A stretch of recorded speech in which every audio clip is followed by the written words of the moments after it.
Well, hello everyone, and welcome to Satsang with G, a great way to spend a Sunday afternoon. We're really proud of ourselves here. We got it really professional. We actually had everything ready right at 4 to start, so we don't have to have a bunch of testing going on in the beginning. So welcome everyone. So glad that you've taken this time to come. I was really gratified at the number of people who actually signed up to get a reminder email, and I'm so pleased that so many people are actually coming. What I wanted to do with the satsang today, satsang is about spiritual inquiry. It's not about personal development. It's not about personal growth, all of which is good. If any of you have taken some of the classes that I offer at the Master Heart Institute, there's plenty of stuff about energy healing and EFT and manifestation and all that good stuff. But when you're talking about satsang, you're talking about taking time out from all of that, time out from all the normal stuff that's the normal effort we put into our lives to improve ourselves, to know more success and better health and relationships and the like. All of that's great. But I would urge you all to take this period of time to withdraw from that and to instead concern yourself exclusively with the bigger question, the biggest question of all. And that is to discover who you actually are. To discover who is it that is doing all the seeking? Who is it that's doing all the personal development? This I that we keep trying to improve and make better and have, a better life and the dream life and all of that. Who is that? So I'd like you to really devote your energy to, maybe it's for the first time even, but to devote your energy to really focusing your attention on the big question, not on the immediate stuff, but on the big question of life. Because there's plenty of opportunity to indulge the other. There's plenty of things that are grabbing our attention. Good Lord knows we live in a world that has more distraction than we can shake a stick at. You watch people walking down the street just staring at their phones. They're not even looking where they're going. I saw a video the other day of some woman who walked into a shopping mall. Obviously it was winter because she had a winter coat on, looking at her phone, walked right into a pond they had a big pond they had in the shopping center, tripped and went over, completely soaked her bag, her phone, everything, just because she kept staring at her phone and not seeing what life is. So turn off your phones. Don't check your email. Don't check the TV. Don't look on Facebook. Just really give yourself the opportunity to be 100% present with the question that is the only question that we really take up in satsang. I've done a show in the past called Conversations with G, and I will be doing some of those again, where I'm more than happy to answer questions about personal development and success and happiness and relationships and all the stuff that's important to us as human beings. But in this setting, all of my answers will be directing you towards the actual reality of who you are, the truth of who you are, the one that was there before all the conditioning, before all the ambition, before all the programming was received, before a sense of self developed, before there was an ego, before any of that happened. You were there first. There was something there that was prior to all of it. And that is what I want us to consider when we gather for satsang. The word satsang is a Sanskrit term that simply means communion with truth. And sat is truth, and sang is community. And so it really is a communion with your own inner truth. It's not, a guru sits here and dispenses truth information. But it is, if if you're looking for that, you've come to the wrong place, because the truth isn't knowledge. It isn't relative knowledge. It's not something that you can articulate. It's not a formula. It's not mathematical. It's not even an object. It's something that needs to be experienced directly, and in fact, you're experiencing it all the time. To me, truth or reality is simply consciousness. It is the fact that you are consciously aware, and you are aware that you are aware. Everything starts from there. Everything starts from the truth of your own existence. If we start there, we're building on a foundation that is not only solid, it's self-evident. Nobody needs to tell you that you exist. In fact, anybody listening to me who has a question about whether they exist or not, please leave a message in the chat there, and I'm happy to engage with you on it. Let's start. If we really want to know the truth, we have to start from that which is self-evident. And there's two things that are self-evident. One is I exist, I am, and the other is I am having experiences. I may not know who I am or what I am, right? But that I am is absolutely undeniable. It's doubtless. And I may not know the actual nature of what it is I happen to be experiencing. I'm not really sure what it is that I'm looking at out there. We all know that our perceptions can get way off whack. We can perceive things that aren't there. We can believe things that aren't really true. But the fact of experiencing, the fact of perceiving that I am and I am perceiving is undeniable. If we start there, we're almost certain to eventually arrive at the kind of deep inner conviction about the real nature of reality. You know, if I want to see the world as it is, and I'm looking through dirty glasses, there's not a problem with the world. There's a problem with the glasses. If you want to see things as they really are, you need to look at the one who is seeing. You have to start with the one who's seeing and the actual nature and action of seeing before you can even begin to hope to understand what it is that you're actually seeing.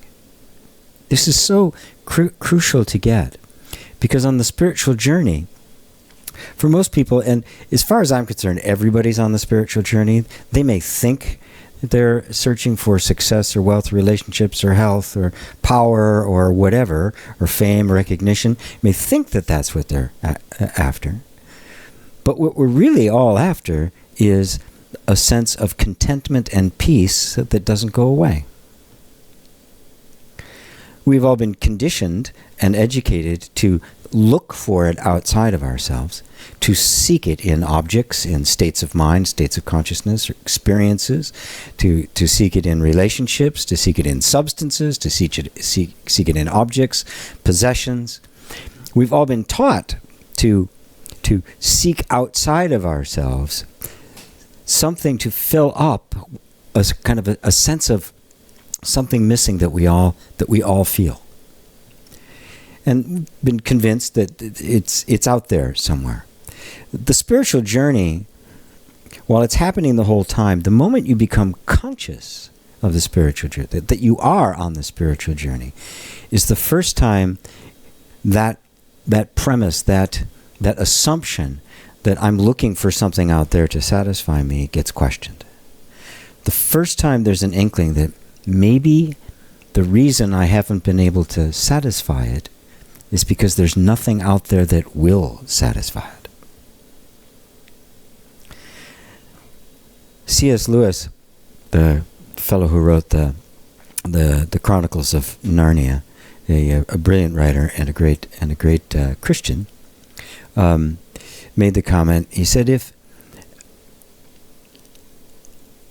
there's nothing in the world that can satisfy your longing, maybe your longing is for something not in this world. I actually trust our desire for the truth, that discomfort, that inner intuition that something is missing and we need to fill it.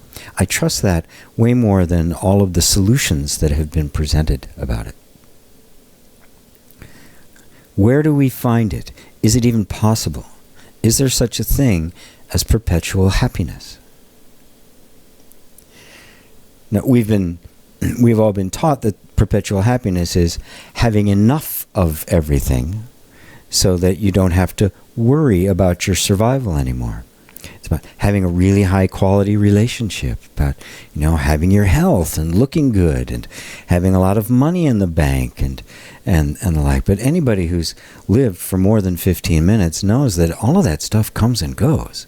That the attempt to actually secure a sense of well-being through circumstances puts you on...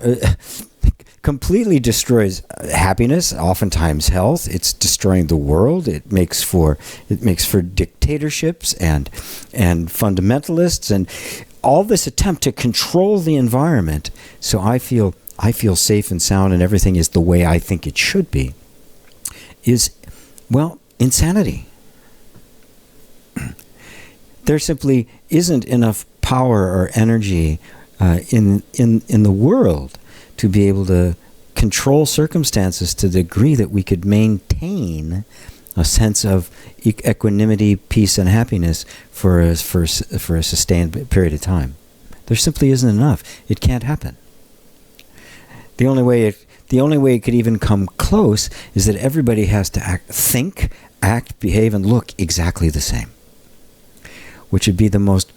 And then we'd lose the most precious gift that we have, which is the diversity and uniqueness of every individual. And that uniqueness of every individual inevitably leads to differing ways of life, differing ways of wanting to live. So the answer isn't there. There is no answer outside. Any society that manages to completely wipe out all its enemies and conform everything and everyone to its will, it will eventually crumble.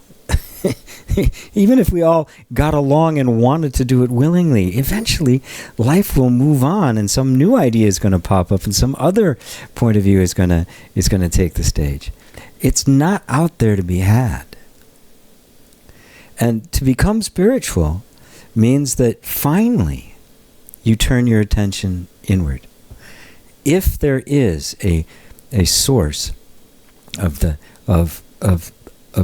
pure, unbridled, unadulterated happiness, it's got to be in there. Otherwise it doesn't exist. On the spiritual journey, there's that moment where there's that inkling that it really is somewhere inside of me. And then the spiritual seeker has been born in earnest. And you'll try a bunch of different things and go through different techniques and learn practices and, meditation and study with gurus and learn all different kinds of various spiritual philosophies and the like. But eventually, even they begin to run out of steam. And you're left with nothing but yourself. You're left with nothing but the pure simplicity and singularity of your own existence. And then something really marvelous happens. There's a turning within that finally gets to the point where it decides it wants the truth more than anything else. More than any of the wonderful stuff that you supposedly get when you're awake and completely inwardly congruent and the like. I mean, the promise of self-help and personal development and the law of attraction and all that is that you're going to get this place where there's this natural flow of everything. But what's missing from that, and the reason why I love to have satsangs, what's missing from that is the deep feeling of the necessity of knowing what the truth is for the truth's sake. Not for what I can get out of it, not for what it's going to give me, not for all the trappings. It's a bit like, I want heaven, but I don't want God, right? I want to go to heaven, but, I don't really care all that much about God. I'll seek God because of heaven, because all the great things I'm going to get. What if you didn't get any of those? What if none of those were promised? What if the whole idea was like nothing? Had nothing to do with anything? Would you then become such a devotee, so devoted to the cause? In the mature seeker, there comes a point that says, nothing's going to satisfy me but the truth. And I don't even know what it is. I don't even know if I'm going to like it. But if it's the truth, it kind of holds all the cards. So, welcome once again to Satsang. I've already gotten quite a few questions that have been given to me on a group I have of graduates of the Institute on Facebook. Also some from email, and some people who I know personally have texted me with some questions. On YouTube here, there's a place where you can type in the questions and I'll answer them. We can't actually speak. I will be doing during the month another satsang that will be more intimate, where you can register for that, and we'll actually have a video line so we can talk and we can work one-on-one and really bring and really focus the attention on the essence of the non-dual inquiry.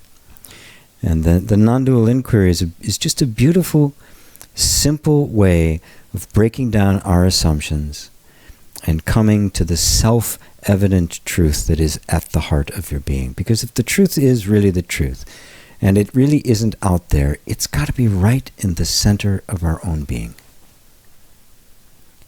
It can't be something that I attain. It's got to be the truth about me. It's got to be what is true about me. And that's why satsang is such a heartfelt activity, because it's about discovering not an abstract truth like, mathematics or science or physics or something like that. It's an existential truth. It's the truth of being itself.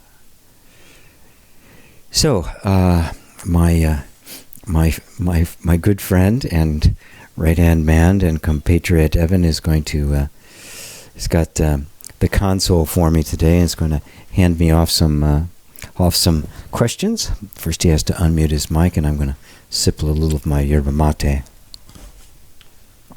Okay, so I'm going to start with questions that were posted online in the group. Okay. And this one is, when you are talking about finding truth in your last video, I'm sure that's a video on YouTube, not sure which one specifically, but when you're talking about finding truth in your last video, are you talking about finding that space of no thoughts where you feel the void beyond consciousness?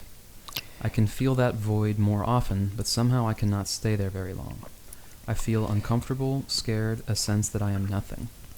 And I have to go back to the thought, but the thought does not secure me anymore, because I can see the patterns in the thoughts and now realize that they are not me, just past memories.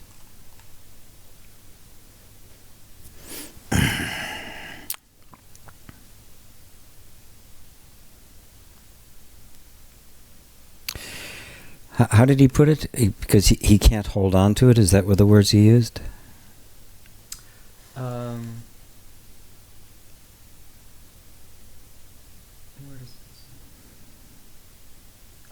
I can feel that void more often, but somehow I cannot stay there very long. Good. Okay. Well, where are you when you are talking about I can't stay there very long? You're referring to the experience. You have an experience of no thought. And no thought feels really good, right? Because absence of thought, there's no agitation, there's no story going on. There's a calmness that comes to to the energy system. But then thoughts reemerge again, and you say, I can't stay there. Well, is there any difference between the you that was sitting there in the state of no thought and the you that was in the state of all of these thoughts?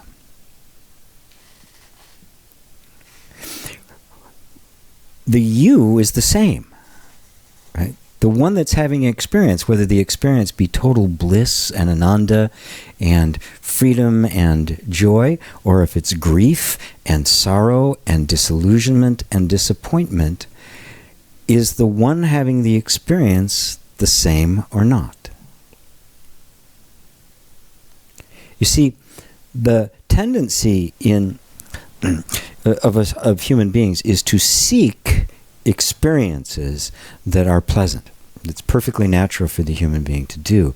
That idea, and a culture that tries to feed it with all sorts of stuff, has been projected upon spirituality to think that the ultimate goal of spirituality is this state of utter and total bliss. Right? But if that was the case, total stillness, nothing happening, nothing would be happening. Right? And then 15 minutes later, you'd be going, ooh, what am I going to do with my life? Or what am I going to have for lunch? Or what am I going to have my dinner? The reality of who you are is the same no matter what the circumstances are. The sense of I needs to return to that point of the perceiving and lose its dependency and even its interest in what is being perceived. So when I say, who are you? You're the one perceiving it. That's what consciousness is. Consciousness is not what is being perceived. It is the one who is perceiving. Consciousness, or you could call it reality, or you could call it truth, is that which is hearing. It's that which is actually cognizing everything that's being experienced. It's what's hearing, it's what's seeing, it's what's smelling, it's what's tasting. It is what is receiving all of the stuff from the senses.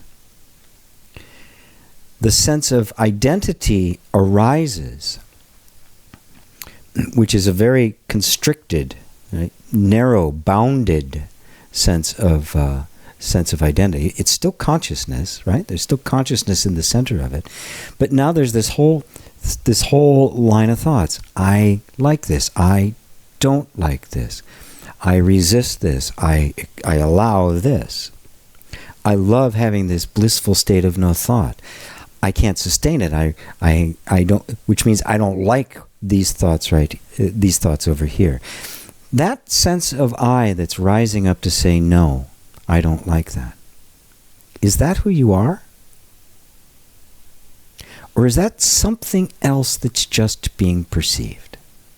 This is the thing we need to look at so closely, really closely.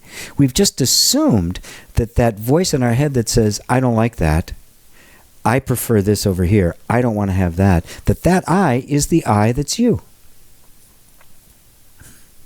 We assume that that's who we are, that thought. But weren't you there before that thought arose? Aren't you there seeing that thought arise? And won't you be there when that thought fades away? Are you that thought? Which means, do you go out of existence when that thought goes out of existence? Well, obviously not. You watch it go away. You watch the whole system go from the sense of no thought and bliss to the sense of lots of thoughts and a feeling of chaos. And then you say, oh, I lost it. I can't hold it. Who's saying I lost it? Let your attention become really, really curious about that which is perceiving, that perceives everything. Perceives the rain falling on the just or the unjust. That dividing the universe into the good and evil, I like this, I don't like this, is the fall. That's the story of Adam and Eve, eating the fruit of the tree of the knowledge of good and evil. Hump, all of a sudden, ooh, no good, that's not good, I'm not good. God's good, I'm not good. that is the essential of separation that created the sense of identity, which then consciousness, which is what you actually are, which is what is hearing my voice, and in fact is what is producing the voice that you're hearing, has simply identified it with a very subtle and essential thought, and that thought is I. I am fill in the blank. And the place where it anchors itself the most is I am the body.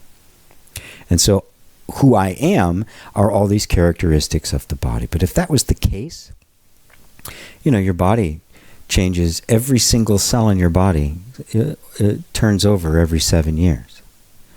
Right? So if you are your body, then you're not you anymore.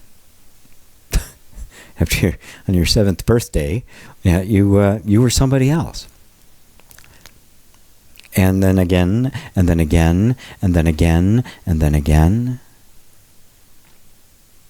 But what is it throughout your entire life that has been aware of all of the changes that taking place? I mean, just think back when you were 5 years old, when you were 10-year-old, 15, when you had your first kiss, when you went to college, when you got your, when you're working at some job, when you had a really good time, when you were passed out drunk or had a hangover, right?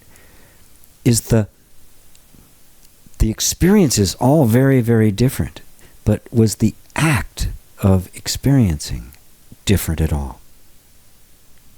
Was the actual experiencing different? Can you detect any difference?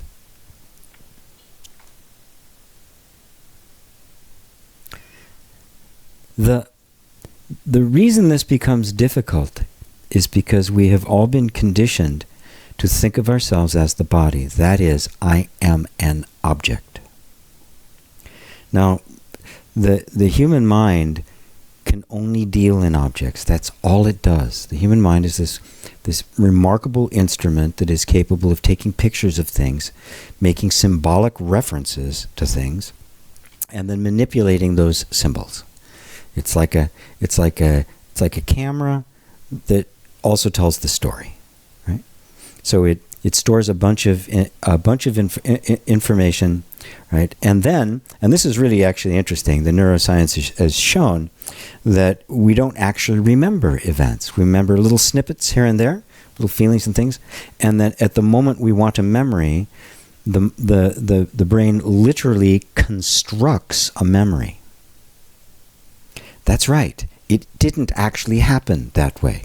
It took whatever it had and it creates a picture of what it happens. It believes that that's the way it happened. And it's based on our current experience and everything up to that point. Right? So your memory isn't even trustworthy. It is concocted in the moment. So, but I don't want to get off on that. I just find it fascinating. But let's go back to the actual experience. So when you say, I lost it, and I hear this all the time. Oh my God, I had this wonderful feeling. The heavens parted. I saw God. I was totally in bliss. I was totally happy. And then I lost it. It was horrible. How do I get it back? And my question is, who are you that wants to get it back? Who are you? You're chasing an experience, and I'm trying to turn your attention towards the one who's doing the chasing. Because if what we really want to know is the truth, if we want to know and find who we really are, we have to look for the one that's actually chasing. We have to look here.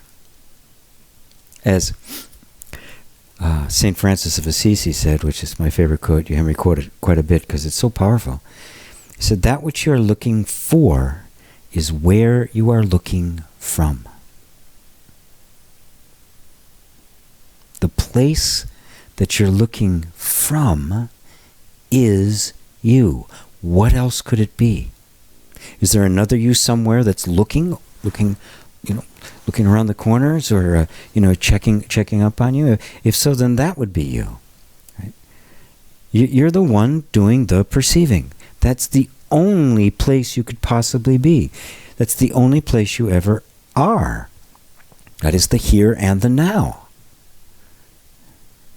You are the here. That's it.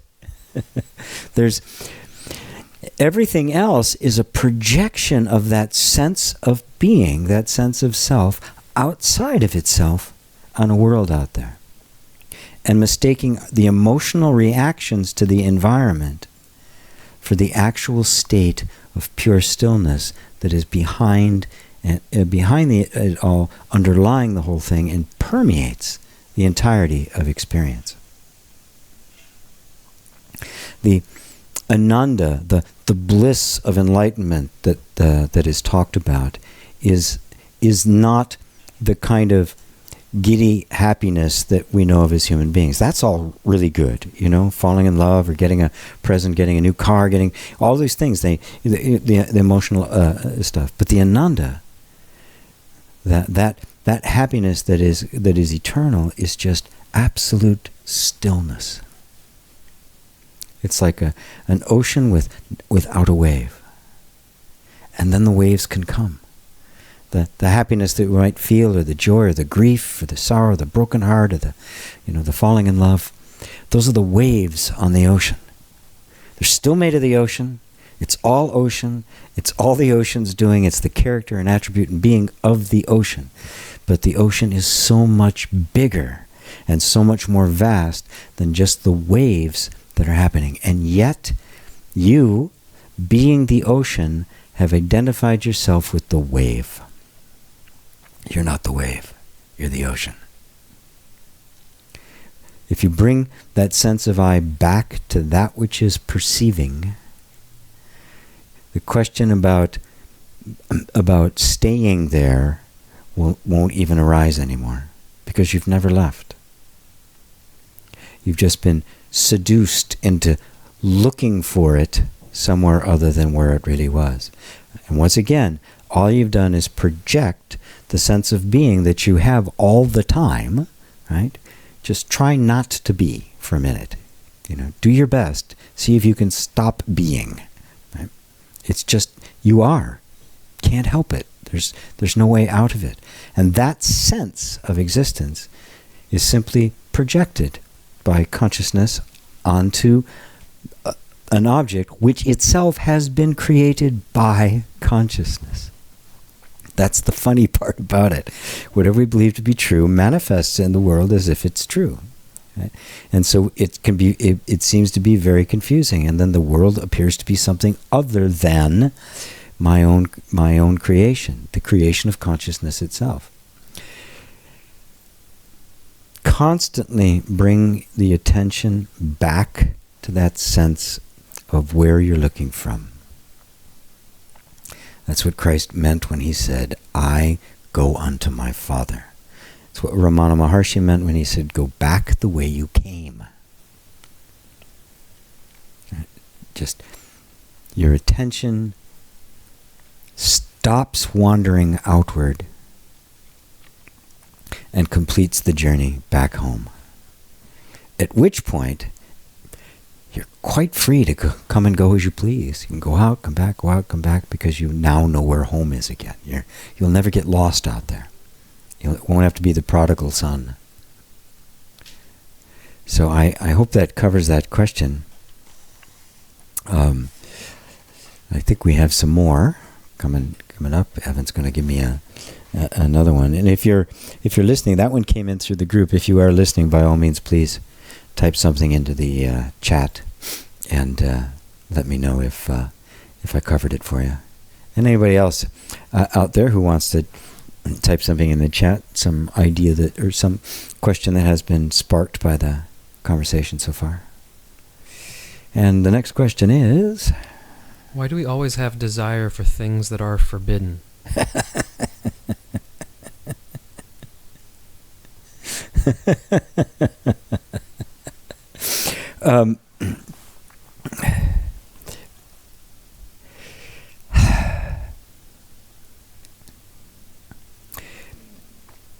It is curiosity is such a characteristic of the human being.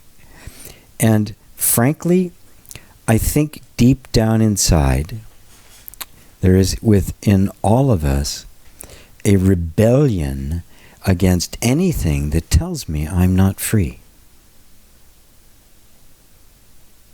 And so the forbidden fruit becomes even more juicy than the readily available fruit. Because the very fact that it's forbidden means you don't have a choice.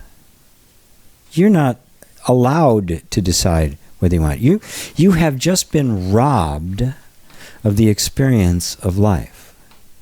And by that I mean, if I'm going to be truly wise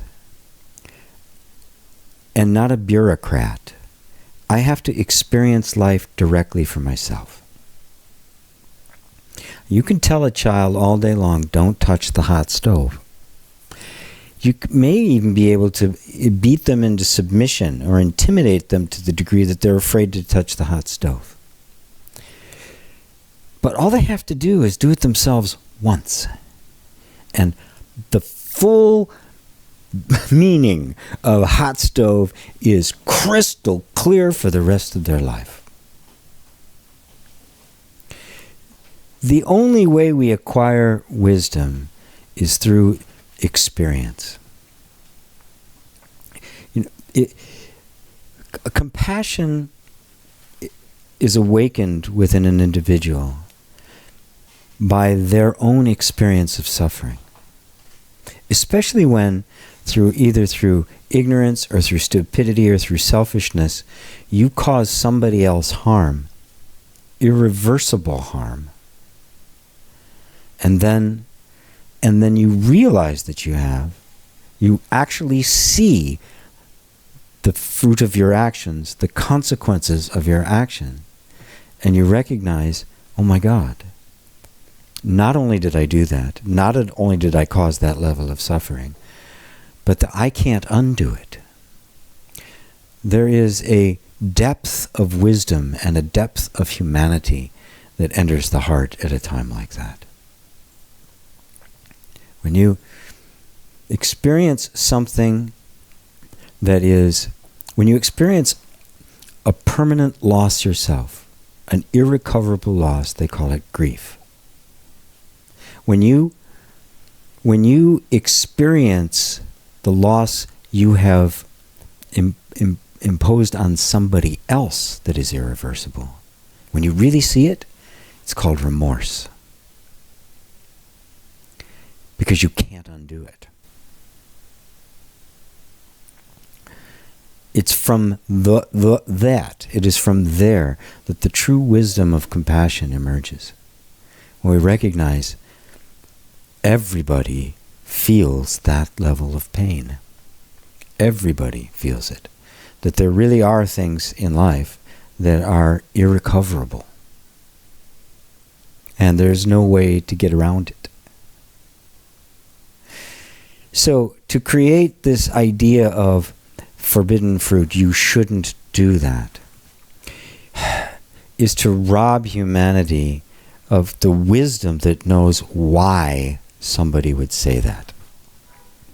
Like I said, you can tell the kid, don't touch the stove. Right? It's a good idea, but I know they're going to touch the stove. They're going to want to know why not to touch the stove. Wah, mom, right? It's inevitable. We're going to do things that are stupid. I mean, the job of a parent is to keep them safe enough so that the stupid things aren't fatal. That's the job. You can't stop the stupid things from happening, and you wouldn't want to if you could. Your job is to do your very, very best to minimize the impact, but not to keep them away from life. So the moment somebody says it's forbidden, our sense of humanity is denied, and we feel it. Now that doesn't mean I need to go rob a bank and go to jail to know that I don't want to go to jail. I mean, you have a mind, you can think some things through and go, I don't think that's going to work out very well. But that's very different than being told that you shouldn't do that. You can't do that. So I think there's a very natural attraction towards the things that are forbidden. Plus, they're all arbitrary. So in one culture, what's forbidden in another culture is sacred. And in another culture, it's just who cares, right? What's the big deal? So a lot of it is just nonsense, right? And one of the reasons I think being alive these days is so wonderful is that all of those rules, all of those mandates, all of those taboos have just fallen apart. They were seen as being culturally relative and not actual truths. So it calls upon us to mature, to become spiritually and mature as human beings, to not be blindly obedient to rules. And at the same time, to not be foolhardy. But finding that line is something you're going to have to do for yourself, which is the big difference, For thousands of years, it's all been about rules and following rules and adhering to rules, and we've gone beyond that now. We've gotten to the point where humanity can actually choose how it wants to live. Yeah, it's not an easy time. It's a crazy time because there's still plenty of people who don't think we should have the choice, that you should be living under a set of rules. There's a lot of different competing systems as to how we should be doing it, but this is the inevitability of getting freedom. When you get freedom, inner freedom, the freedom to choose, I'm not talking about political freedom and economic freedom and that sort of thing. I'm talking about freedom of thought, freedom of investigation, freedom of curiosity, freedom from assumptions. When you inherit that, as we all have now, it's a huge invitation to step to a level that's just unprecedented. And there are no rules here. That's the point, right? There are no rules. There's no map. There's no guidebook, right?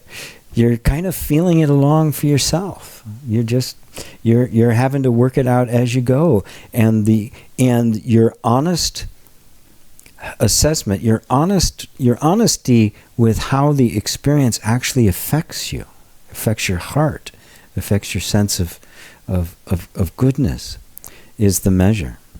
When I do something for myself and it hurts somebody else, I feel it. And I willingly choose to alter my behavior because not creating pain in somebody else means more to me than just getting what I want. If it can be avoided. Sometimes it can't. And that's another one of the things that makes living as a human being even more interesting, because it's ambivalent. I mean, sometimes you can't help it, right? I mean, if you're not in love with somebody anymore and they're still in love with you and you have to break up with them, you're going to cause them an enormous amount of pain. You can't avoid it. It's simply the way it is. That's also what we have to step up to the plate and accept, the level of maturity that sometimes I do have to cause pain. And it's such a huge door to open, and to step through that door is to step into both personal and spiritual maturity. We're really stepping up to the point now where we are entitled to the name human. So I hope that answers your question. It's a powerful one, and we could just say, yeah, well, we always just want what we can't have, and there's some basic truth in there, but it goes way deeper than that. There's a reason why we revolt at the idea of forbidden fruit. When I get to the point where I can tell myself it's forbidden, I'm not doing that. Now you've made it. Alrighty, what's next? There seems to be a difference between happiness in the moment versus flow, or what athletes call in the zone. Much of what you have spoken about is getting to the happiness in the now. Can you talk about how to get to the second kind, i.e. the flow? Because somehow the stillness or static happiness seems to be incomplete, or so it seems to me. Well, it isn't incomplete. It's as complete as it is. It is whole. It is indivisible. It is 100% stable. Now, that doesn't rule out the ups and downs and the ecstatic moments of being a human being, but they come and go, right? What we're looking for is a happiness, a contentment that is permanent. Right? We're not looking for the absence of experience, right? So when you turn your attention towards that which is doing the perceiving, which is the real you, just do it now for a second. Just kind of grab a hold of, just put your attention on the fact that you are aware. Notice that everything you're aware of is secondary, and what's primary is the awareness of it. And just notice thoughts are coming and going, right? My words are coming and going. Feelings come and go. Right? All of that's coming and going, and yet something isn't coming and going. Every feeling, be it happiness or sadness, is coming and going against this backdrop of absolute stillness. That stillness is the ananda. That is the permanent contentment. Notice there's nothing there except pure being. And it doesn't take much to become aware of it, right? And it's there all the time. Now, allow that sense to just simply begin to penetrate more deeply. There's an insight that comes where we first perceive it. And we really kind of perceive it in the mind, or what Atmananda called the higher mind, the higher reasoning. That capacity that we have of the mind to turn its attention on itself. Now, the mind isn't seeing that awareness. You being aware of being aware is self-awareness. That is the awakening. I'm aware of being aware. That is the ultimate, because it is not aware of something as an object. The way in which you are aware of being aware is not a subject-object relationship, like everything else you're aware of. Let's say I'm aware of being aware. It's not the same. It's the only difference. It is pure self-awareness. That is, that which you are aware of and that which is aware are one and the same. Now, let that begin to sink into the emotional system, into the nervous system. And let it sink into the behaviors. As the sense of I begins to remove itself from the objects that it has identified with, and that sense of I becomes more settled and established in that pure self-awareness, the sense of I as an ego, as a person, as an individual being will begin to dissipate. And with it, all of the emotional and physical reactions that are now implementing this belief that I'm a person.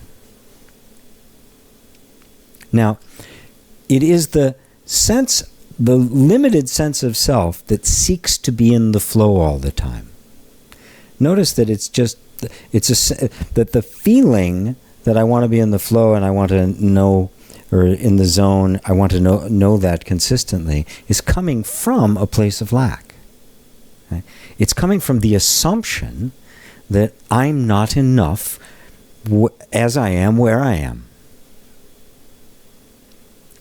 But even that assumption, I am not enough, which you can now see, it's very subtle. It's really under the surface. It's really hard to see. But it is being seen, and it's being seen by something that's even more subtle. That ultimate place, the awareness being aware of itself, self-awareness.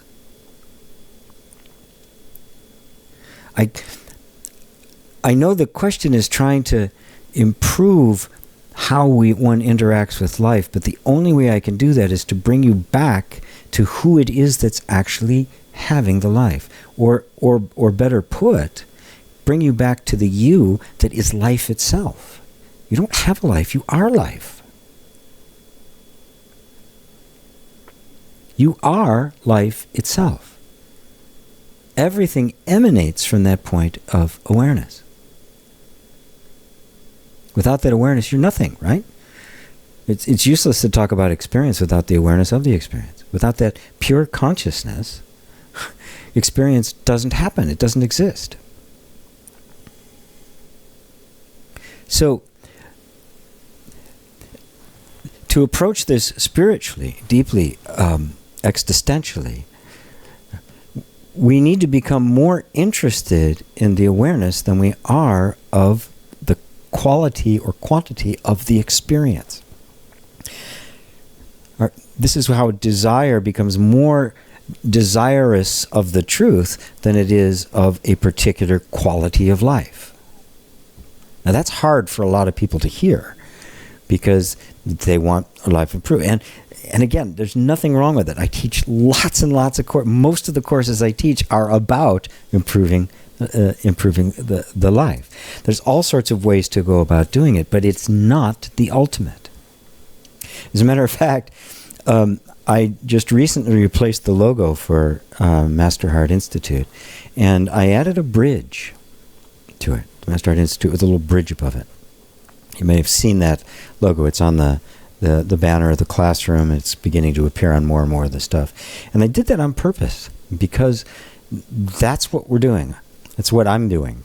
I'm building bridges between our ambition and desire, our noble and valuable desire as a human being to have a beautiful human life, rich and full and creative and energetic and full of all sorts of stuff, and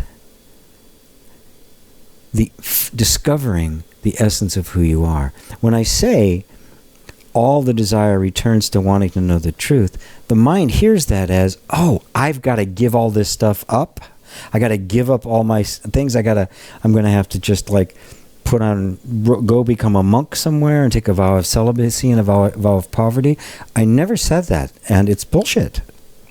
The renunciation has been a practice for thousands of years. To renounce the world isn't to walk out of the world, because I've met some monks that their minds are more chattery than yours, right? Because there's nothing about doing anything physically that's going to have any kind of consequence. What it means is, truth becomes more important than the fruit of truth. The tree is more important than its fruit. The goose is more important than the golden egg. The ocean is more important than the wave. It's all a matter of where we put the emphasis. So in Satsang, because this is what it's about, I'm bringing everything back to that essence. Right? If this was a personal development class, I'd have a different answer for you as to how to approach being in the flow. So when there's inner congruity and there's inner harmony, you're in the flow. When there's no sense of ego or sense of personal attachment or sense of ambition or fear or absence of safety, you find that life is flowing normally, flowing beautifully, flowing perfectly, and it always has been. We say, well, I want to be in the flow. The thing is, you are in the flow, but the flow is contradicting your ideas to what you think it should be. Now, if there's a conflict between you and reality, or you and life, who is wrong? See, when we identify ourselves as a person, I'm this body, and I'm this gender and this ethnicity, and I speak this language, and I'm this age, and I'm okay looking, I'm not great looking, I'm not that smart, I'm really smart, I'm talented, I'm giving. When I define myself like that, I have created a person that I have now inhabited. This is me. This is not me. And now, from the point of view of that person, I'm going to interpret everything going on in life from the point of view of that person. That person's going to say, oh, I don't like that. This isn't the way I want it. Or, oh, everything's coming. I love this. Oh, I'm in the flow, right? No, life is flowing perfectly.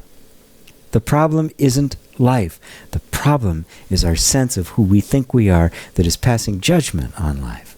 If I can bring you back, and bring yourself back, really, to that pure awareness from where it all starts, the sense of identity that is in conflict with life begins to dissolve. And you find that you and life are one and the same. And that means you are the flow. You can't help but be. You're not in the flow, you're it. It's not the flow over here and, oh, I finally got on the right boat. It's like, my God, everything is flowing. And where's it flowing from? It's flowing directly from this pure awareness. This pure infinite awareness. Awareness with no boundaries. Can you find a boundary to your awareness? Is there anything that could possibly pop up that your awareness would not let in? Go ahead and find a boundary. If you find a boundary, you'll realize you're aware of the boundary, and you're aware of something beyond the boundary. If there's a boundary, oh, there must be something beyond it. You cannot find an end to awareness. And if you can't find an end to it, it's infinite. And if it's infinite, there's only one of them.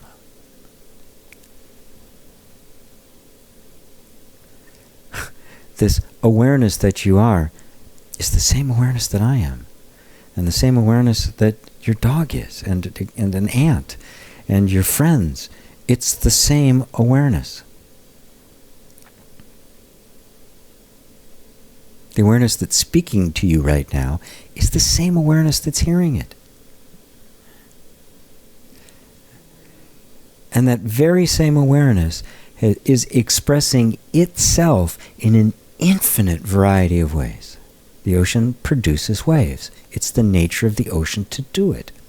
It is the nature of awareness to produce form. It is the nature of the formless to produce form. That's why it's totally non-dual. Non-dual doesn't mean there's nothing. It means that the dual and the non-dual are two aspects of exactly the same thing. You know, it's kind of like, you love to use the example of music and the song, right? You can't have one without the other. Music without a song is like what? I mean, it's like space with no planets. Space has no meaning without objects within it, without being the container of something. The brilliant thing came from Einstein. He said, without objects there is no space. Space is defined by the objects. Music is defined by the song. And yet you look at every song and you see music. It's the same music. Music is infinite in its capacity. We've been at it for making music for thousands of years, and we have not come close to exhausting it. There's no end to it. Same thing with art and the variety of color. There's no end to it. But it all has a common origin. Right? To connect up with this place that I keep pointing you towards, this place of awareness of itself is not empty. It's the source of the universe. Universes upon universes. It is that of which the Big Bang is only a metaphor. The Big Bang is not a physical event to the consciousness model of existence. It is a metaphor for that which is happening all the time. Pure awareness, pure singularity, exploding in every direction in just an infinite variety of forms. But consciousness has identified itself with a form. That's what you've done. The infinite consciousness has identified itself with this body. So, oh, this is all I am. And no wonder you feel horrible. No wonder you feel contracted.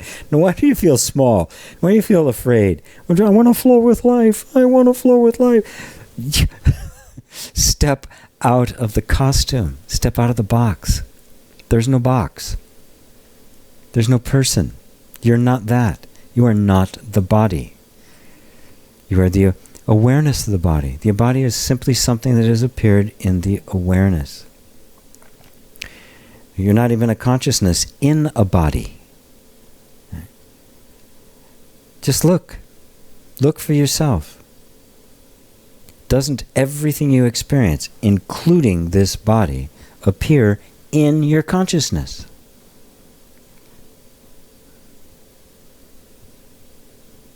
We believe that we are perceiving something outside of ourselves.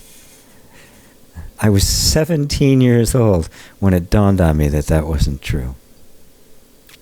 Or at least, I didn't say it wasn't true. The doubt got planted so deeply in me that it changed me forever, because I could not prove it. I just did everything I possibly could to say, well, wait a minute. How do I know that this is out there? It's no different than a dream or one of the acid trips I've taken. How do I know?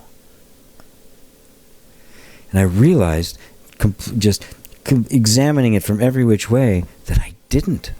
That there was absolutely no proof whatsoever that anything existed separate from my perception of it. There's not a shred of evidence for it. Everything happens. Everything starts and ends in consciousness. So, I know I got way far away from being in the flow, but I hope that covered it, and I'll look to Evan to tell me whether or not I got so far away that we need to. But again, as I said in the beginning, I'm not going to be answering these questions just from the point of view of personal development and improving your life or energy healing or any of the other things that I do or teach. I'm going to be answering this from the point of the ultimate truth of your being and my being and everybody's being, from the existential. And that's what satsang is about. That's where we're communing with truth and not just working on our lives. What's next, partner? Okay. What time is it getting to be, by the way? It's 5. It's 5, okay. I'd like to have some elaboration on the light in the center, which you'll probably have to explain to some people where you use that term. Okay. Which functions, abilities, characteristics are related to this position? I understand to some extent the position of no self, but I feel that in the light in the center there is a special acknowledgement of all of the me stories and struggles, and how this position of the light in the center is a stepping stone off of the self-help treadmill. Wow. Wow. That's great. Whew. There's so much. Can you do me a favor and print that one? Because there's so many piece parts to that. The light at the center, for those of you who may not be familiar with that, who've never taken any of the classes I've done about the chakras, the harmonious, which I call the harmonious human. I adopted the model of the chakras as a map, as a teaching tool for explaining all the different kinds of energies that go on within us, that for most people are very is very confusing. We have a lot of inner resistance with ourselves. Everybody's had that experience of really wanting something and then feeling some resistance inside, wanting something really good, but something inside of you doesn't really want it. It's like we've all felt inner conflict. They also call it cognitive dissonance. And I adapted the model of the chakras to demonstrate how that works and why it's perfectly natural. I mean, it is perfectly natural for you to want to take a step into freedom, greater freedom than you've known. But greater freedom than you've known is always taking you into the unknown. And the part of you, the whole nervous system being dedicated to safety and to survival and perpetuity, is going to resist anything that's new and unknown. It has to. It's its nature. Right. So, and for a lot of people, they get in a fight with themselves then, right? So I'm in this argument now, and I'm trying to silent that voice. I got to make that voice be quiet. I'm doing all sorts of psychological work and self-help and the like, so that I can shut off and get rid of the negative energy, because I want to have more freedom. And of course, it never works, because you can't deny natural energy. You can't stop your hair from growing. You can't stop your heart from beating. You can't stop your eyes from blinking. It's a natural phenomena. The nervous system seeks stability, and it seeks to maintain that stability.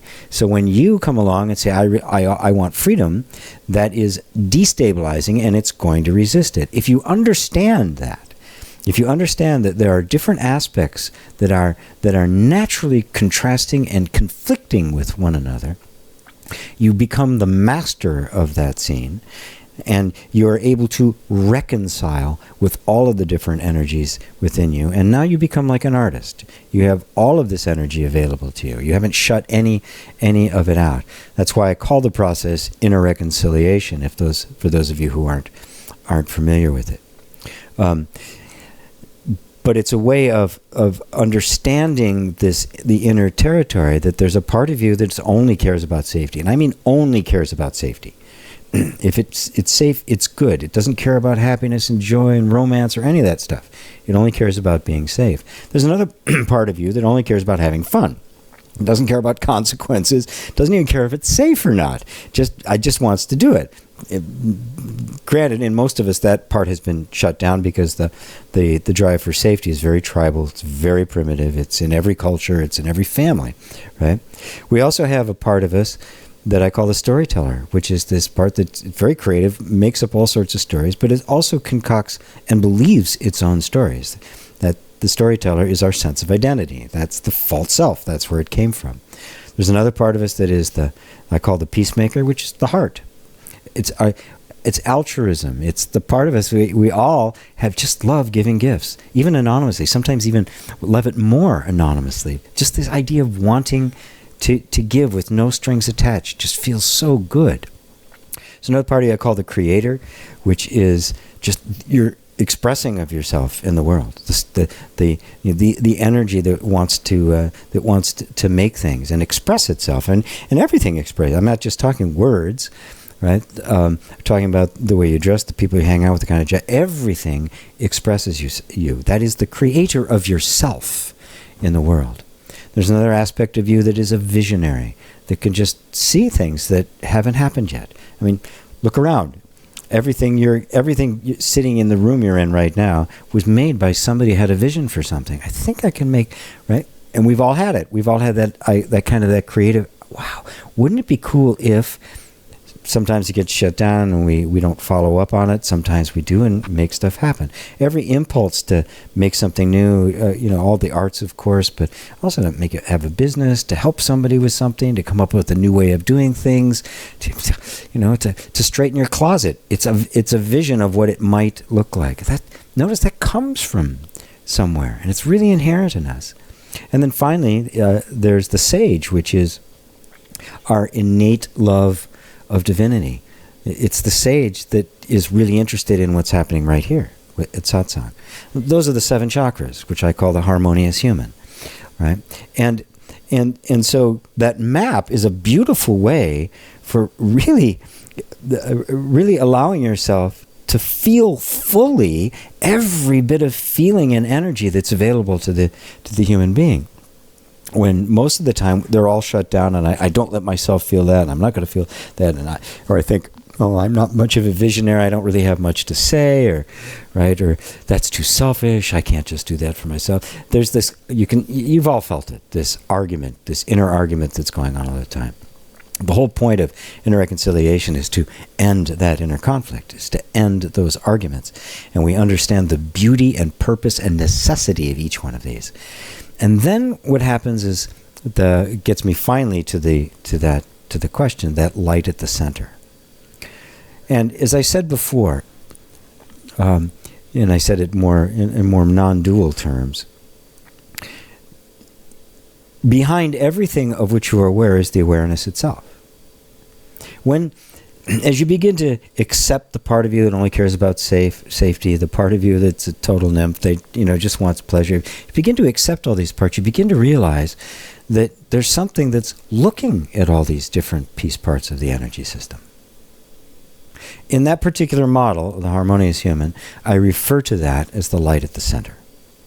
And that's, again, a bridge. It's a way of bringing people who are not used to the non-dual language or non-dual inquiry to a point where they can very naturally come to this place where they are aware of all of these different energies.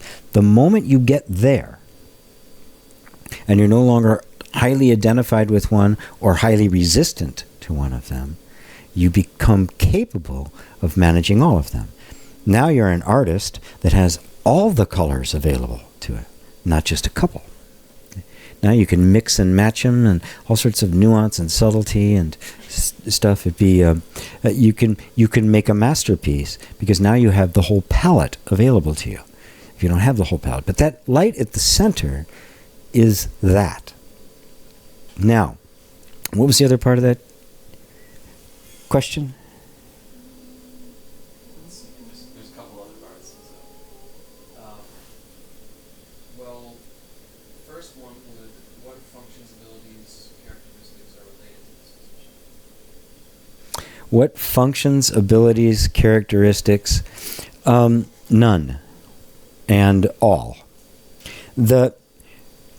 The various parts that we're looking at, that I was talking about, are all aspects of that. I use the example of light. Light in its wholeness and its pureness cannot be seen. It's totally invisible. It does not appear to have any attributes whatsoever. But when that light is passed through a prism, suddenly this beautiful spectrum of color appears. The prism through which this light moves is human consciousness. It's the mind. The light itself is absolutely pure, invisible, indivisible, not discernible as an object until it has passed through this prism of the mind. Now you can see parts of it, and objects appear. So the objects are inherent within the light, but the light is way more, transcends every one of the objects that it illuminates or creates. It is more than its color, more than the sum total of its color. It's this infinite variety as it passes through it. So what it's important to see is that the light, seen just as the light, is the absolute emptiness, the absolute the total absence of quality and attributes and characteristics. But that same light passing through the prism now becomes the visible universe. Same light. Right?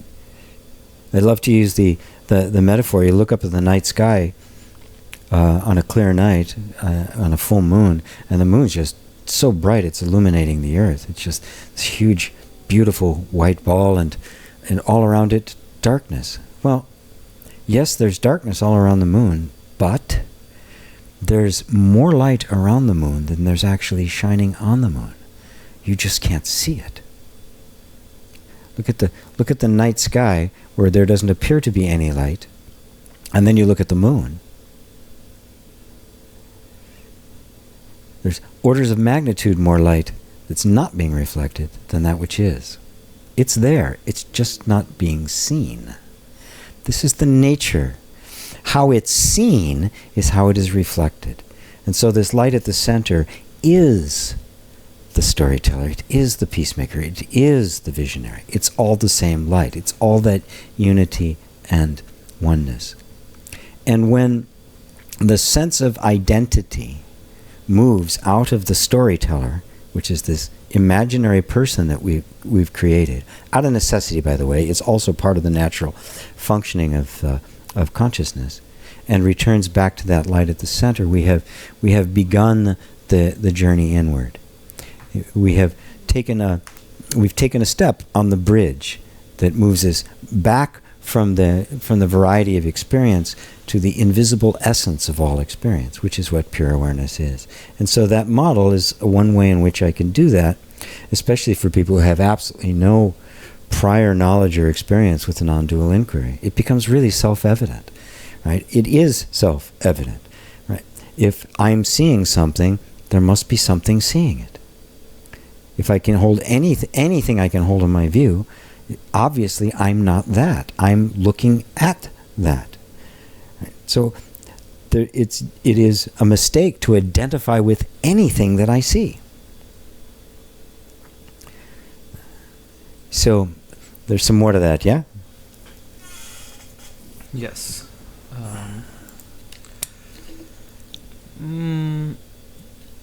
I feel that in the light in the center there is a special acknowledgement of all of the stories and struggles of me. Yes. In the light at the center, just like in pure awareness, there is the pure acknowledgement of everything.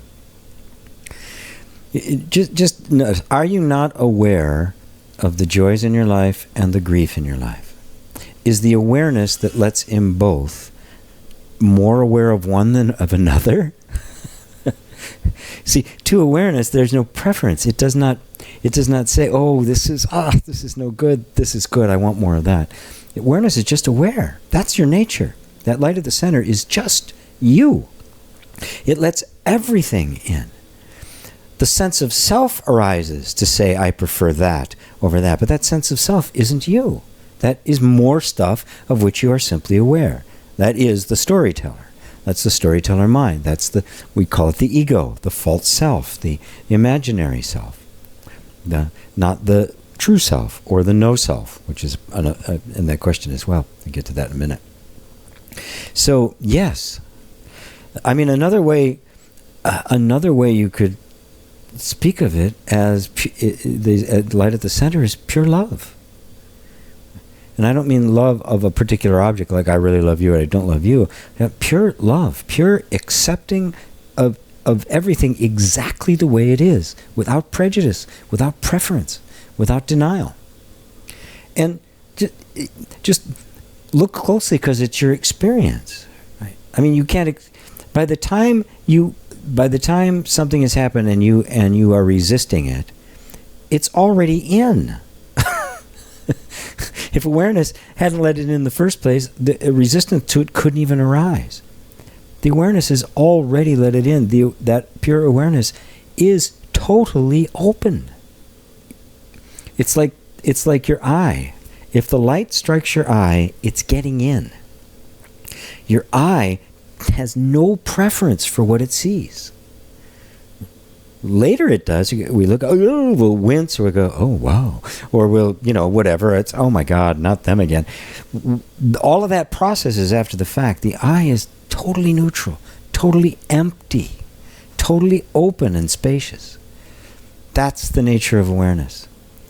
As awareness is that which is aware not just of what's seen, but also what is heard, what is felt, what is tasted, what is touched, what is emoted, what is thought, what is imagined. It's aware of all of it. And all of it without restriction and without any kind of resistance. Resistance is just something else that it's aware of. You are that. That is what you are. You are not somebody trying to attain that state. That is what you are. And if you just look for yourself, you'll see that is the place you are looking from all the time.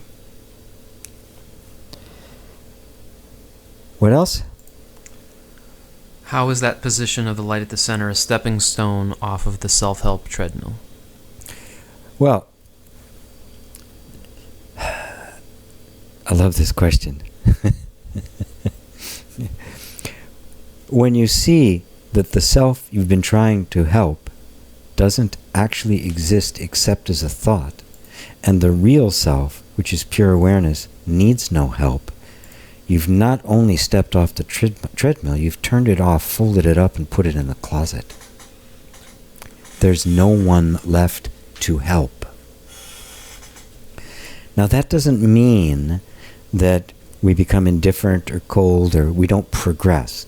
Progress is normal to the human being. But progress and growth and development and new creative ideas and all that sort of stuff, when it has had removed from it the ambition of trying to fix some gaping hole in us, something that's missing, something that's lacking, something that hurts, when that's no longer there, when there's no longer a self that it has to serve, it explodes.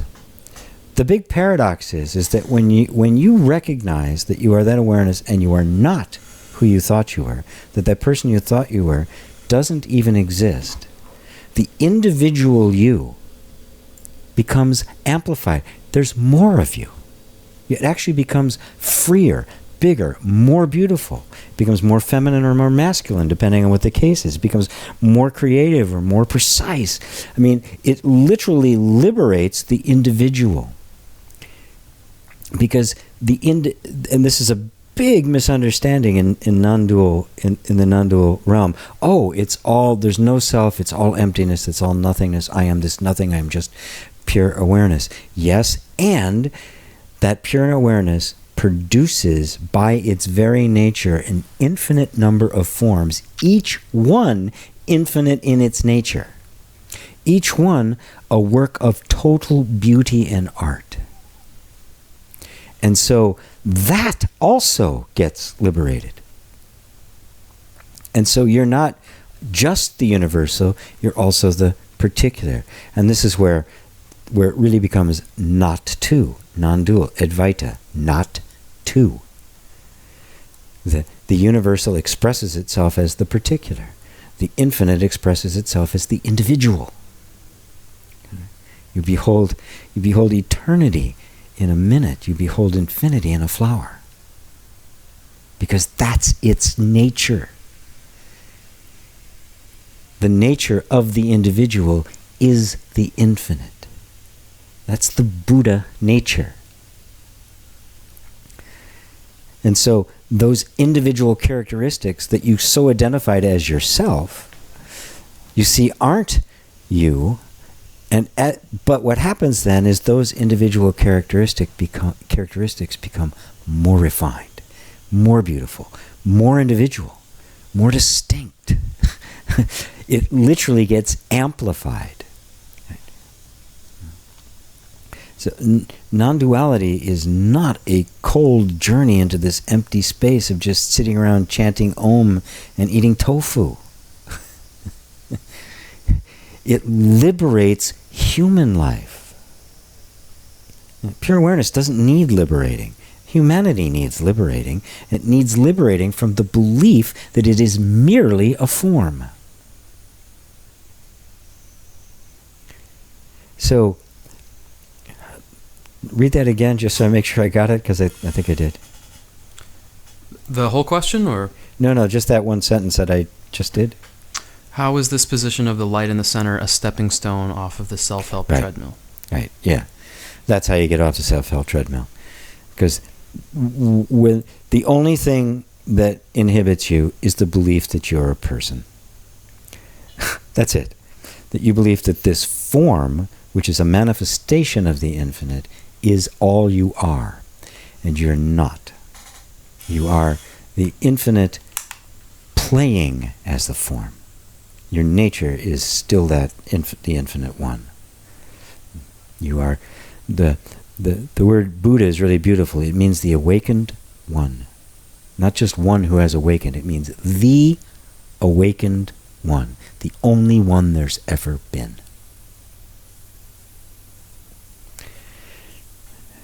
Is there more to it? Sorry, I was listening on the delay here. What did you ask me? Is there more to that? No, that's it for that. That's it for that one. Okay. So I hope that covers it. Yeah. I'm looking forward to actually doing the I'm going to do one like this every month on YouTube. I'm looking forward to being able to do the ones where I can actually interact with people. It's a different kind of platform. I'm going to have to charge for that. It'll probably be a smaller group.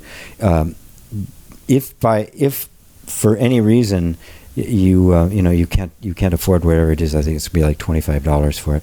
If you can't afford, please just let me know. We'll make room for as many people as we possibly can. There's always people in every one of my classes who are there for free that really can't afford it. So don't let that inhibit you if this kind of dialogue is of value to you. So do we have a link for signing up for the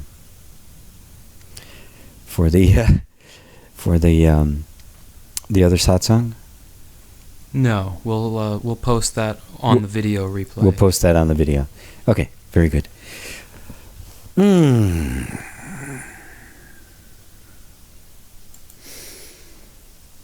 Okay, next question. Okay, how long do you want to go? Because we have more than you'll probably even get to. So. Yeah, I think this will be the last question, and I want to just kind of end it with a little bit of a meditation. Okay, great. So, can you talk more about... Let me get this paper here. Can you talk more about meditation? What is the purpose of it? Time frames, intention, how much time to spend on it? I know you meditate a lot, and I like to as well. Abraham Hicks says just 15 minutes and no more because it's better to just be in your life. The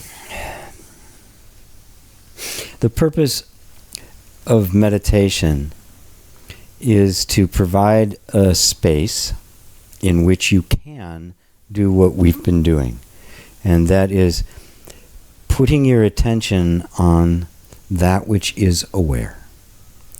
Meditation is a withdrawing from the senses, going back to the source of consciousness itself.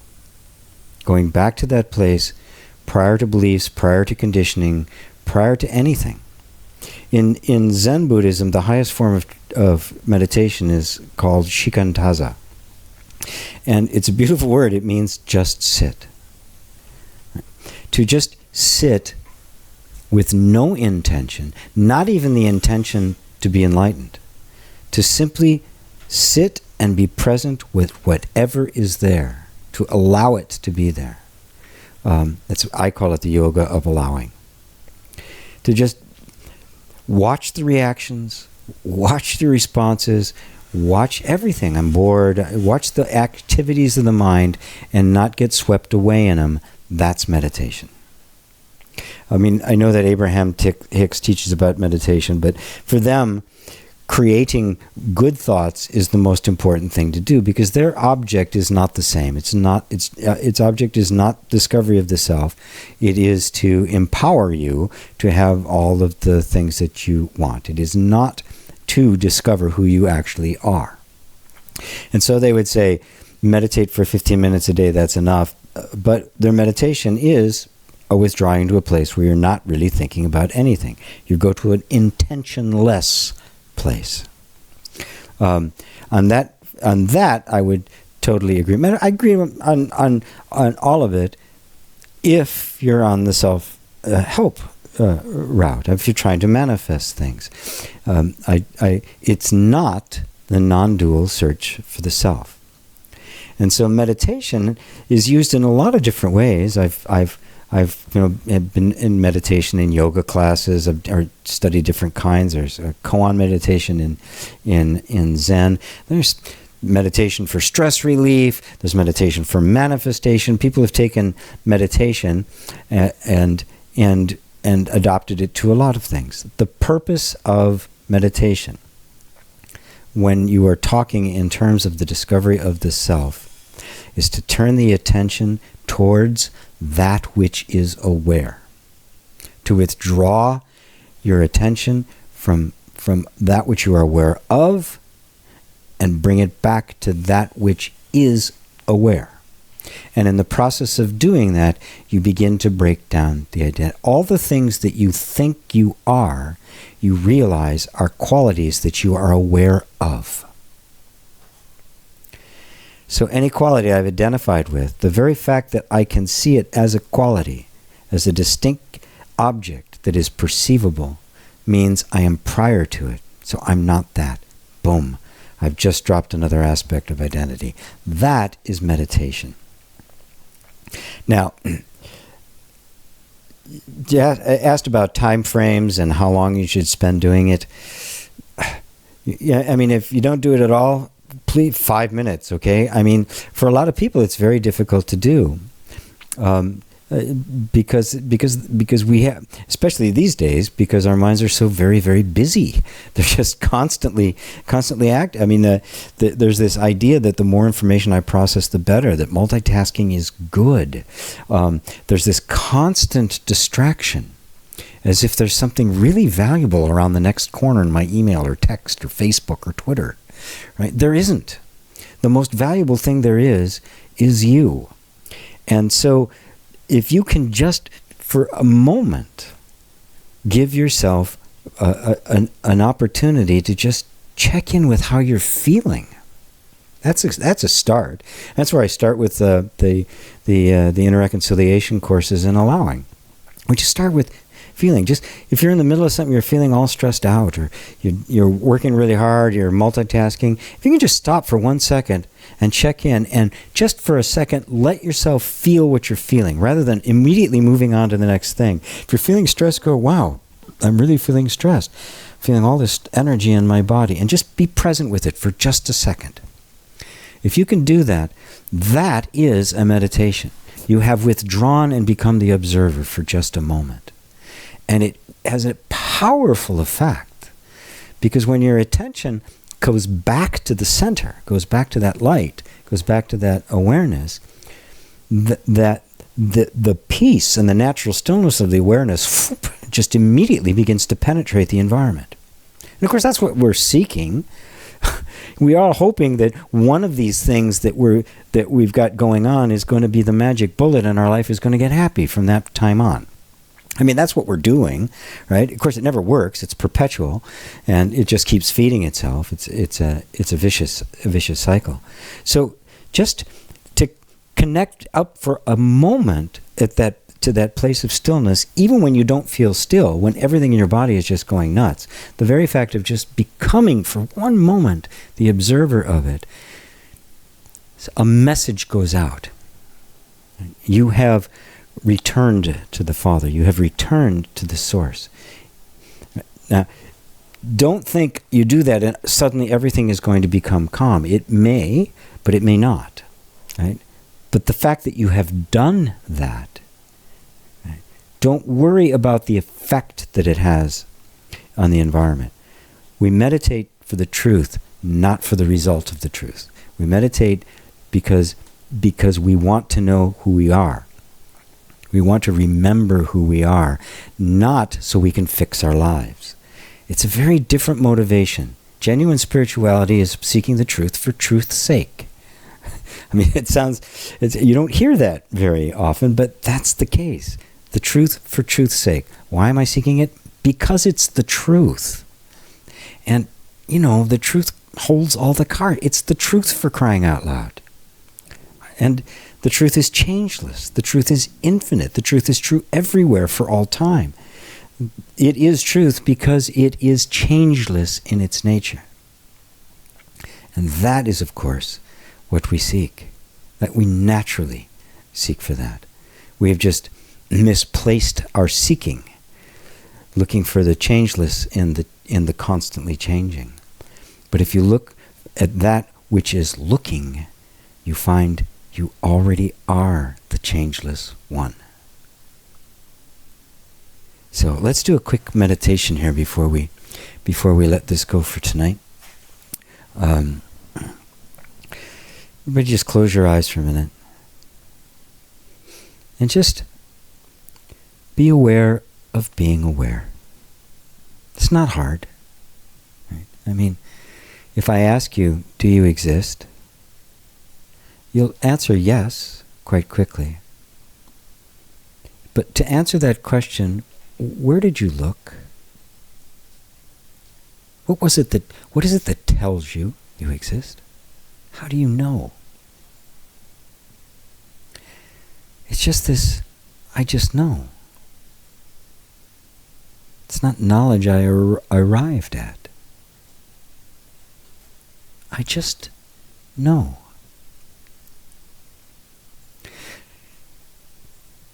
Now for a moment here, try to imagine not existing. Oblivion. Notice you can't do it. You simply cannot do it. It's not possible. No matter how you imagine it, there you are imagining it. No matter what idea comes to mind, there you are with it.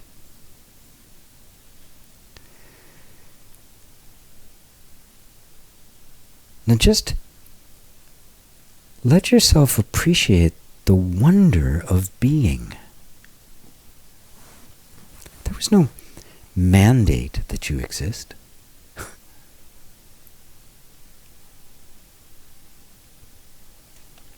And that sense of existence, can you find a beginning to it? The body, of course, had a beginning and it will have an end, but this sense of being,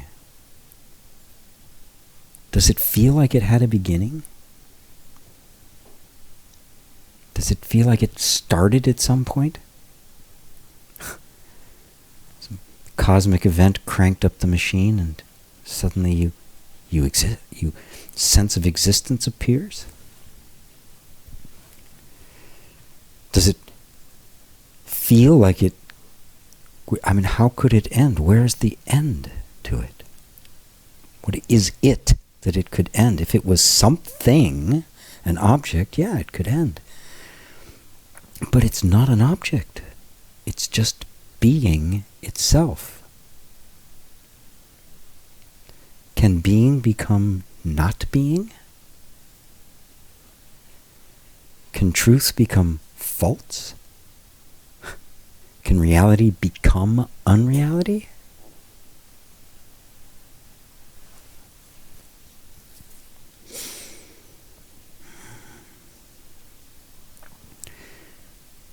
And now let this sense of being move into your body.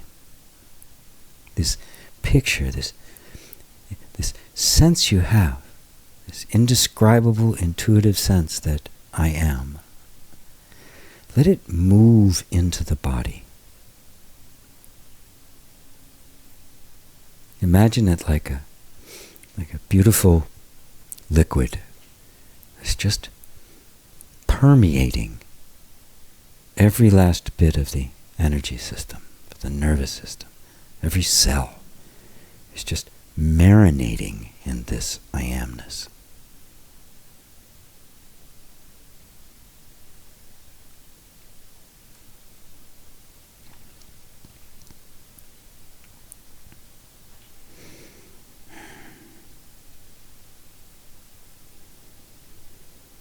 Just let it sink deeper and deeper throughout your entire torso, down your legs, out your arms. Just kind of feel the I amness.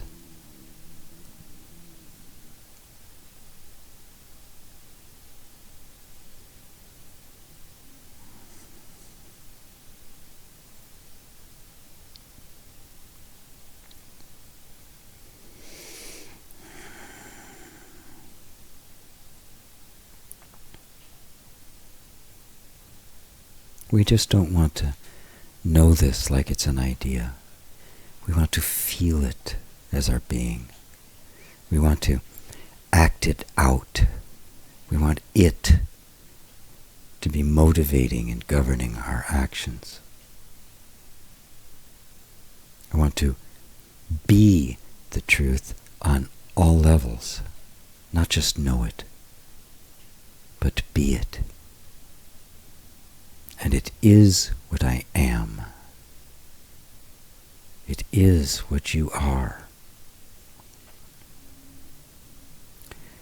And it is permeating the entire system. So that everything human about you becomes the truth.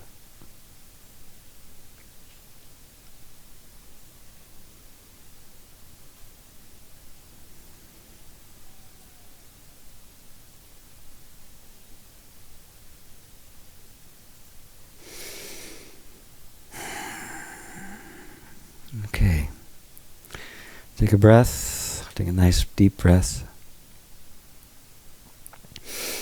And gently open your eyes.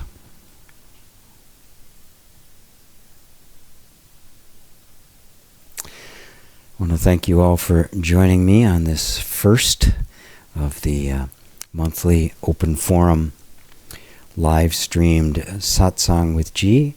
If you have any questions you'd like me to answer, I make a lot of videos, as many of you know, several hundred of them on YouTube alone, and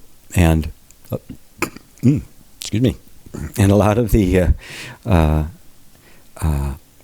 videos come from questions that people send to me. So I've created a new email just for this called questions@satsangwithg.com to make it easy for you.